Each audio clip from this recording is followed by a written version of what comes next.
여러분들은 칠광구라는 단어를 어쩌면 모르실 수도 있겠네요. 오래된 이야기인데 박정희 대통령 때 탄생한 고유명사입니다. 대한민국이 바닷속 자원을 개발하려고 대한민국 본토에 인접한 바다를 8개로 쪼개었고 그 중에 하나가 7번째인 칠광구입니다. 그러면 어떻게 박정희 대통령은 이 개발을 계획했을까요? 그 당시 대한민국은 아주 가난한 나라였습니다.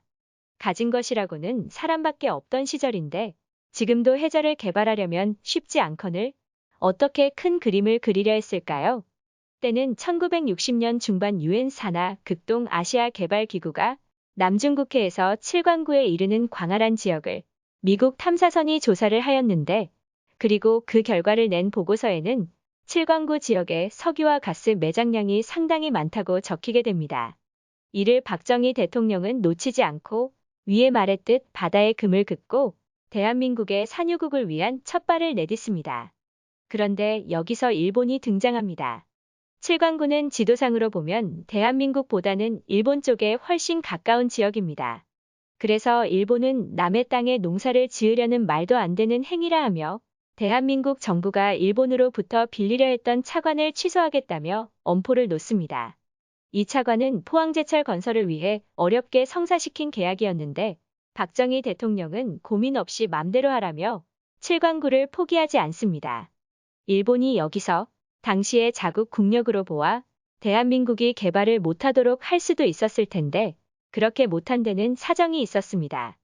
지형상 칠광구가 일본에 인접하지만 바닷속을 들여다보면 그 지역은 대한민국 대륙붕에 속해 있습니다. 다시 설명드리면 바닷속이라 하여도 칠광구는 대한민국 본토의 연장선이라는 것입니다. 1960년대 국제해양법에 맞는 이야기입니다.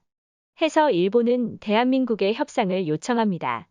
공동개발이란 계약을 요구하며 공생의 길을 제시합니다.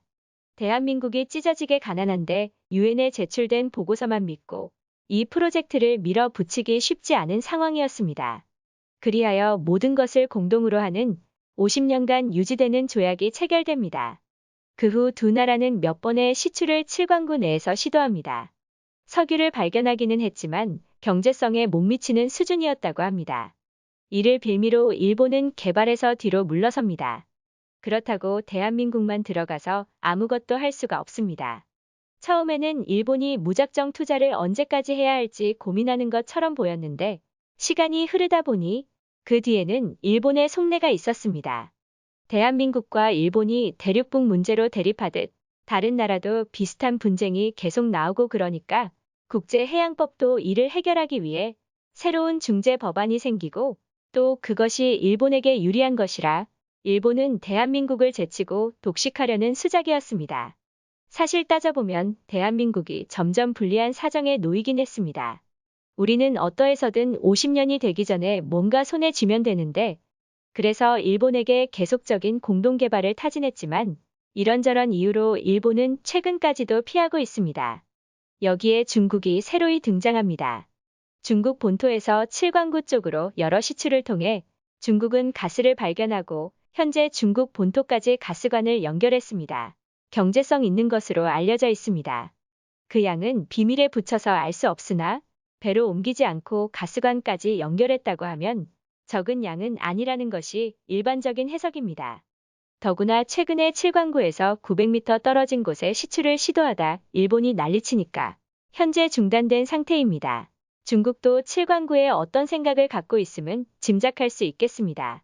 그런데 일본의 센카쿠 열도의 침을 흘릴 정도로 강해진 중국이 꼭 석유나 가스가 아니라도 칠광구 지역적으로는 군사적으로 큰 의미가 있습니다.